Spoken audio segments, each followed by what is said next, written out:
Wait, we good? Yep, okay. Still doing something with it for a moment. Alright. So, what is up, people of the YouTubeverse? I wanted to show you, I was talking the other day, not so long ago, about dumping plants and stuff and keeping them in a place. I'm going to show you the bucket and whatnot from a few days ago. Check this out.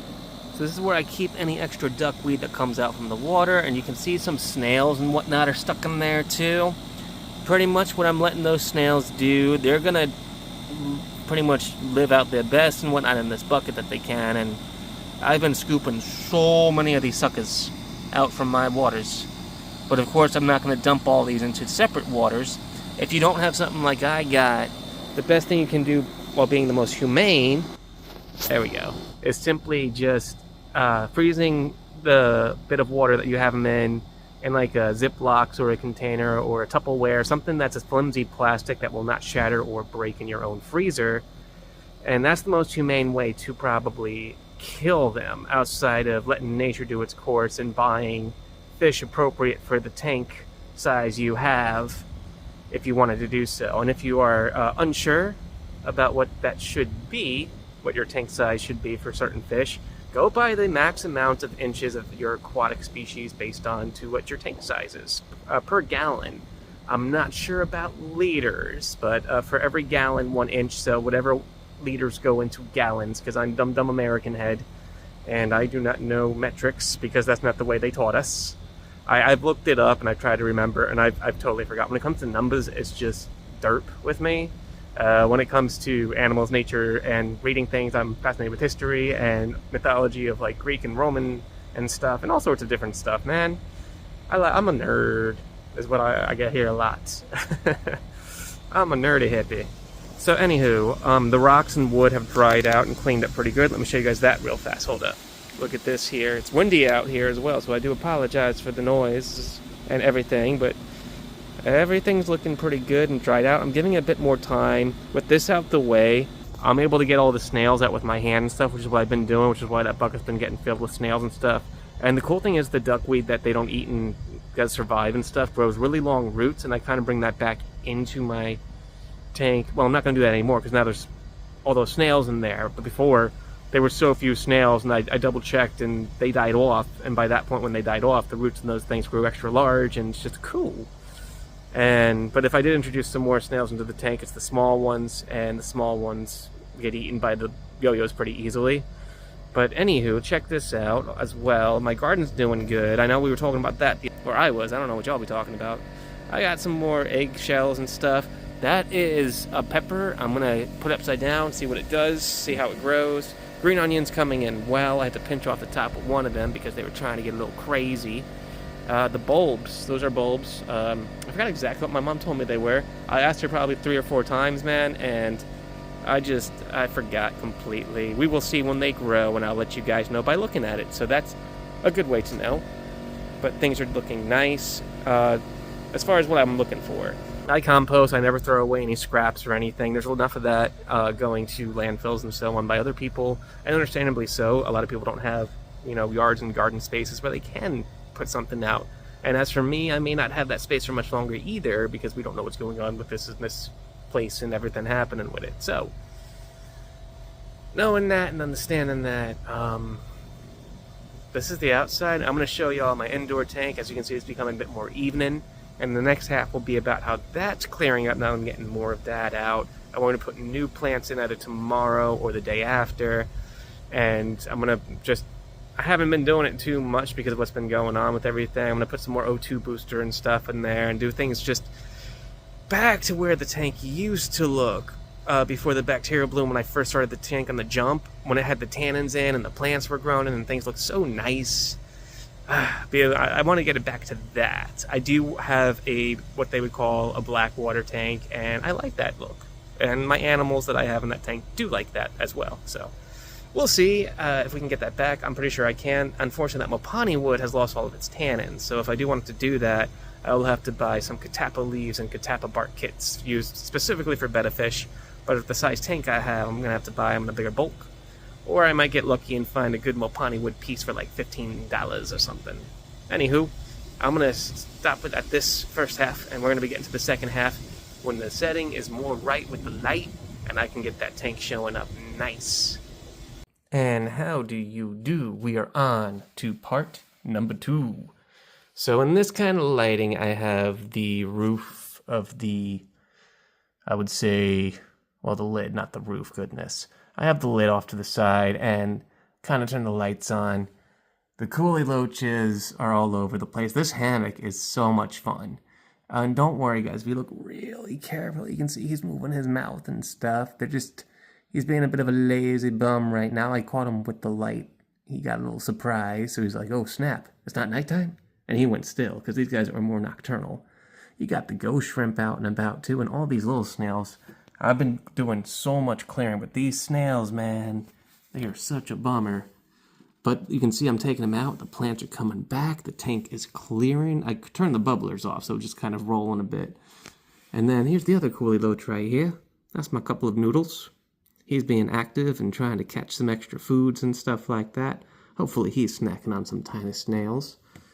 Probably snacking on some tiny ghost shrimps too. But we have lots of ghost shrimp hanging around doing their thing as well. And just to make sure to show you guys, he did move a bit, that little noodle up there. And then Summers is doing good. I will say he's getting older.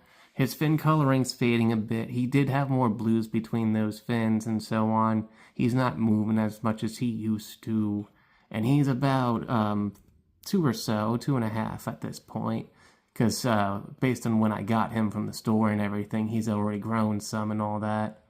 They sent us a bigger one than normal at the store. He didn't do a lot of growing, but his colors came in when I first brought him in. I mean, you can see the videos of it all. So I'm guessing somewhere between 2, 2.5. Long fin bettas, especially those with conditions, like stuff with eyes or whatever, when they're born like this guy was, do not live super long. But he's still kicking. He's doing a lot. But I haven't been featuring him much because I've been giving the old betta man his rest. Other guys are doing good. The guppies are growing in and stuff. And they are, it's fun to watch them grow. The first batch of these little guppies came in from a store. I did not breed them. I have guppies, but I did not purposely try to breed them. It just so happened that some of the females I brought in were females, and a couple of them were males as well, and they had babies. So I brought them in when they were babies, so I watched them grow in this tank. I mean, I documented it. You can find older videos if you go back and track. I mean, you don't have to take my word for it. There was actually footage of all this. Now, for the betta's age, I don't know if 2 or 2.5 is the exact. That's my guesstimations. But I'm guessing around 2, because I can tell just by, normally with long fin bettas, when the colors and stuff do their thing, you can see he's swimming and stuff. So they are attached. There are not holes in it. It's just long and curling a little bit, because that's what they do when they get older. But they're doing good in here. The tank looked dirty, but you can see it's clearing up nicely. I'm adding more plants either tomorrow or the day after, depends on when that paycheck hits. When it does, I'm buying some more narrow leaf anacharis, a few more ferns and things, because some ferns have found I had one up here, and they got knocked off by one of the fish, probably the loaches swimming up there. And now, you can kind of tell it placed itself there. I didn't plant them or anything. I don't do that because it rots away that little root system they got going. And then hopefully, as I get more and more of those snails out of here, I can let my shrimp and my loaches clean up the area. Probably try to introduce some more sand nice and carefully.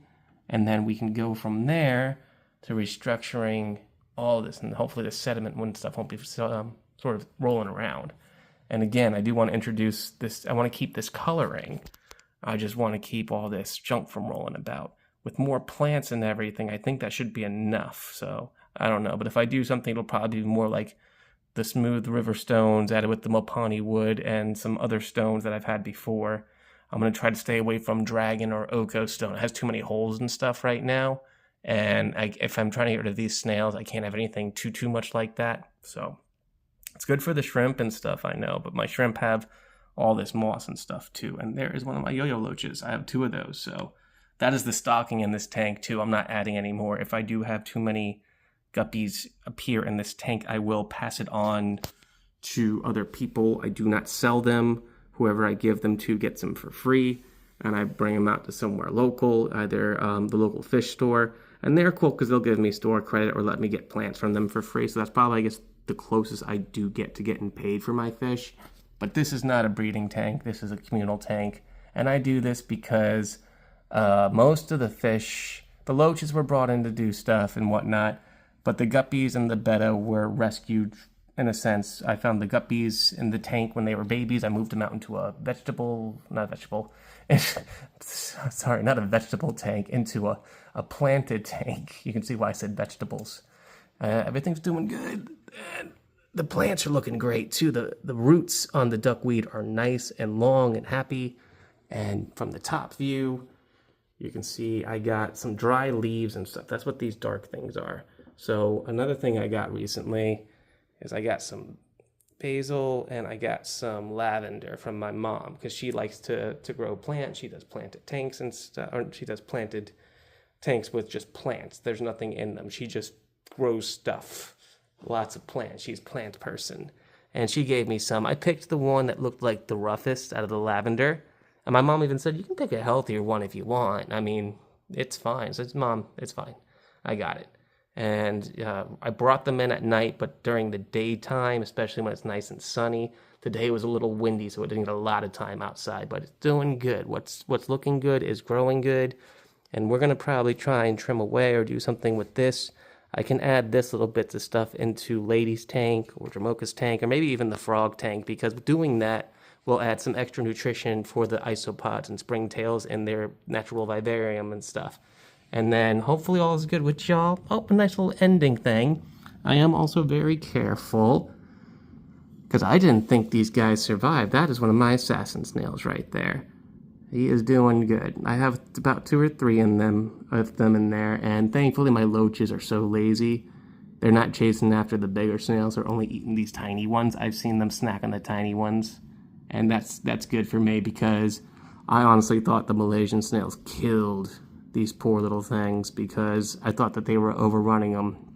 In fact, this little dude's going to come up and eat him a little snack, but I'm not going to let you sit there and watch that. This is not a live feeding video. This is simply a video about my tank and how it's clearing. So you can see how it was, where it got to, and where it's going back to again.